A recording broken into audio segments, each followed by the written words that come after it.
ఏదైతే ఈ ఆంధ్రప్రదేశ్ రాష్ట్రంలో ఎస్సీ ఉపవర్గీకరణ బిల్లును నిన్నగాక మొన్న జరుగుతున్నటువంటి శాసనసభ సమావేశాల్లో అసెంబ్లీలో మరి మాల సామాజిక వర్గానికి చెందినటువంటి గౌరవ మంత్రి డోలా బాలవీరాంజనేయ స్వామి సాంఘిక సంక్షేమ శాఖ మంత్రి ఈయన ఈ ఎస్సీ ఉపవర్గీకరణ బిల్లును మళ్ళీ అసెంబ్లీలో ప్రవేశపెట్టడం జరిగింది. అయితే ఈ అసెంబ్లీలో కూటమి ప్రభుత్వం అంటే కూటమి ప్రభుత్వంలో ఉన్నటువంటి సభ్యులు మెజారిటీ సభ్యులు కాబట్టి ఇక్కడ ఆటోమేటిక్ గా ఆమోదించడం జరిగింది.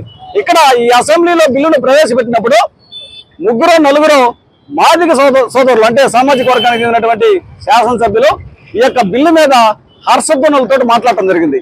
ఇక్కడ ఈ యొక్క శాసనసభలో ఈ కూటమి ప్రభుత్వంలో అధికార పార్టీలో ఉన్నటువంటి మా మాల సామాజిక వర్గానికి చెందినటువంటి వారు మా మాల సామాజిక వర్గంలో మాల ఉపకులానికి చెందినటువంటి శాసనసభ్యులు సుమారుగా 15 మంది 16 మంది ఉంటే ఒక్కడ కాకపోయినా ఒక్కడైనా కూడా మా జాతికి అన్యాయం జరుగుతుంది, జాతికి నష్టం జరుగుతుంది, జాతి బిడ్డల భవిష్యత్తు అంధకారంలో పడేటటువంటి బిల్లును మరి అసెంబ్లీలో పెడుతున్నారనే దాని మీద చర్చించడం కానీ మాట్లాడటం కానీ కనీసం ఒక్కడ కాకపోయినా ఒక్కడ కూడా మాట్లాడలేకపోవటాన్ని ఆంధ్రప్రదేశ్ రాష్ట్ర మాల మహానాడు తరఫున తీవ్రంగా ఖండిస్తూ వ్యతిరేకిస్తున్నాం. అంటే మీ అధినాయకత్వం మాట్లాడవద్దని చెప్పిందా, లేకపోతే మీ నోట్లకు ఏమైనా పక్షవాతం వచ్చిందా, లేకపోతే మీరు చేతులకు గాజులు వేసుకొని చీరా జాకెట్ కట్టుకొని మరి మూల కూర్చొని పుష్పవతి అయినటువంటి ఆడది ఏ విధంగా కొజ్జా అంటే మగోడు కాకుండా ఆడది కాకుండా కొజ్జా రకంగా మీరు అసెంబ్లీలో కూర్చొని మా జాతి తరఫున మా రిజర్వేషన్ కోటాలో చట్టసభల్లోకి వెళ్ళి మాకు అన్యాయం జరుగుతుంటే మాకు నష్టం జరుగుతుంటే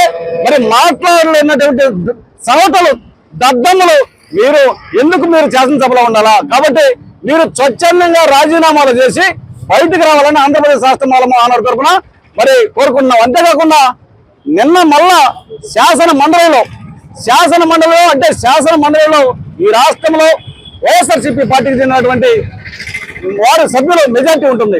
వాస్తవంగా ఈ ఆంధ్రప్రదేశ్ రాష్ట్రంలో నాన్పుడు వాదన ఏంటంటే మాలలందరూ వైఎస్ఆర్సీపీ పార్టీ పక్షాన ఉంటారు, వైఎస్ఆర్సీపీ పార్టీ మాలలకు అనుకూలంగా ఉంటుందనే నాన్పుడు వాదన. ఇక్కడ వైఎస్ఆర్సీపీ సభ్యులు కూడా నిన్న శాసన మండలిలో కూడా ఈ యొక్క ఎస్సీ ఉపవర్గీకరణ బిల్లును మరి ఏకగ్రీవంగా ఆమోదింపజేయడం జరిగింది.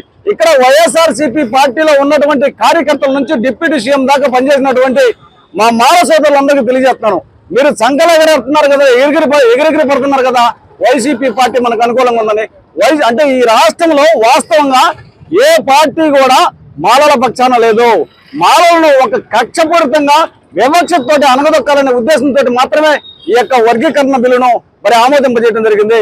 వాస్తవంగా నిన్న మన మంత్రి మాట్లాడతాడు, మన మంత్రి ఆయన డాక్టరు, ఆయన ఇంట్లో 5 ఫ్యామిలీ మెంబర్స్ పెద్ద పెద్ద ఉద్యోగస్తులు, ఆ తర్వాత శాసన మండలి చైర్మన్ కోయి మోజేస్ రాజని ఈయన కూడా మా మాల సామాజిక వర్గానికి చెందినటువంటి ఈయన కూడా మాట్లాడతాడు. ఈయన ఈ స్థాయికి ఎలా వచ్చాడు, ఈయన కొడుకు ఐపీఎస్ ఎలా చదువుతున్నాడు, ఈ మంత్రి గారు ఇంట్లో పెద్ద పెద్ద ఉద్యోగాలు ఎలా చేస్తున్నారు, ఈయన ఎలా డాక్టర్ చదివాడు.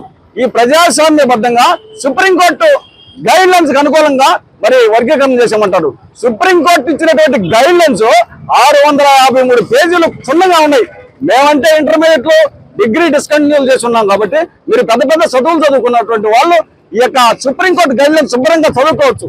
ఏదైతే ఆ రోజు చంద్రచూడ్ గారి నేతృత్వంలో ఇచ్చినటువంటి మరి జడ్జిమెంట్ 6:1 నిష్పత్తి ప్రకారం ఏ విధంగా ఇచ్చిందో, ఆ తర్వాత ఈ యొక్క 1 అనేటటువంటి బేలా అనేటటువంటి మరి జడ్జి గారు ఏమనిచ్చిందో పర్టికులర్ గా చదువుకోవచ్చు. కాబట్టి ఇది రాజ్యాంగ వ్యతిరేకమో, ఇది చట్ట వ్యతిరేకమో, ఇది ప్రజాస్వామ్య వ్యతిరేకమో, మాకు ఈ దేశంలో కోర్టుల మీద నమ్మకం లేదు. ఏది ఏమైనా సుప్రీంకోర్టు కంటే మిన్న ఈ దేశంలో రాజ్యాంగం ప్రకారం మళ్ళీ ఇంకొకసారి సుప్రీంకోర్టులో పిటిషన్ దాఖలు చేసుకొని న్యాయబద్ధంగా అంటే వాస్తవంగా వర్గీకరణకు వ్యతిరేకం కాదు, ఇది చట్టబద్ధంగా చేయండి, రాజ్యాంగ ప్రకారం చేయండి, ఇది ప్రజాస్వామ్యబద్ధంగా చేయండి, మరి అందరికీ సమాన ఓటు కావాలా. కాబట్టి ఈ ఆంధ్రప్రదేశ్ రాష్ట్రంలో ఉన్నటువంటి పార్టీలకు అతీతంగా అన్ని పార్టీల్లో ఉన్నటువంటి మా మాల సామాజిక వర్గానికి చెందినటువంటి మరి శాసనసభ్యులు అయితేనేమి ప్రజాప్రతినిధులు అయితేనేమి మీకు సిగ్గుందా? మీకు సిగ్గుంటే జాతి పక్షాన చట్టసభల్లోకి వెళ్ళి నోర్లు మెదపకుండా కూర్చున్నారు. కాబట్టి మీరు ఈ రోజు మీరు పుష్పవతి అయ్యి మరి మూలను కూర్చున్నారు. కాబట్టి ఆంధ్రప్రదేశ్ రాష్ట్ర మాల మహానాడు ఆధ్వర్యంలో మరి ముత్తైదులతోటి మీకు మేనమావ సాంగ్యలాగా ఈరోజు ఒంగోలులో ఒక కార్యక్రమాన్ని జరిపించి మీకు సిగ్గుచేటుగా ఈ కార్యక్రమాన్ని జరిపించడం జరిగింది. ఏది ఏమైనా వర్గీకరణను వ్యతిరేకించి వర్గీకరణ మరి గతంలో ఏ విధంగా అయితే సుప్రీంకోర్టు చేత కొట్టేపించుకున్నామో అదే విధంగా కొట్టేపించుకొని మరి న్యాయబద్ధంగా వర్గీకరణ చేసుకుంటామని ఆంధ్రప్రదేశ్ రాష్ట్ర మాల మహానాడు తరఫున తెలియజేస్తున్నాను.